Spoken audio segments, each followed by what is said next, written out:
Welcome to the Spinning Planet Webshop. Today I'm going to take you through the process of how you process an order through your Spinning Planet webshop. So the first thing that will happen is a customer will buy a product and you'll be sent an email that looks like this. A new order number 8-6046 has been submitted.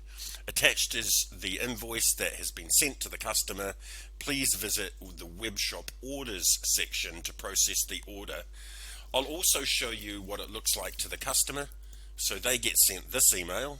Dear Bob Dylan, your order number 86046 is being processed. Once payment is confirmed, you'll be notified by email. A copy of your invoice is attached to this email. Please make your payment to, and then it's got our bank account details. And if you have any questions, please feel free to contact us. Right, let's have a look at the invoice as well. And as you can see, it's from the sushi. Well, I've got the sushi shop logo. It should be Spinning Planet, but it shows all the details. But it is still pending. So if we go back to the email you were sent, when you go and click on the orders section, your web shop, it will go to this bit here. So we can see that these two orders are complete, but these two orders are pending, and they're the examples that I just did today. Now, if it's a pending order and it's on credit card, that means they didn't complete it. They didn't go through and actually pay you with PayPal.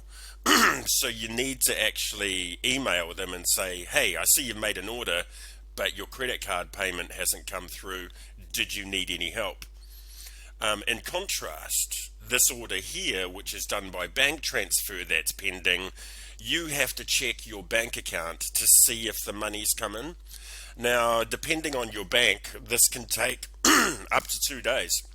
As an example, I'm with Kiwi Bank. If I make a deposit into a Westpac account on a Saturday, it may not even show up in that person's account until the following Tuesday, because that's just how bad Westpac is.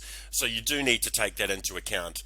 And it is laborious if you're doing bank transfer payments, but it's there for those people who don't have a credit card.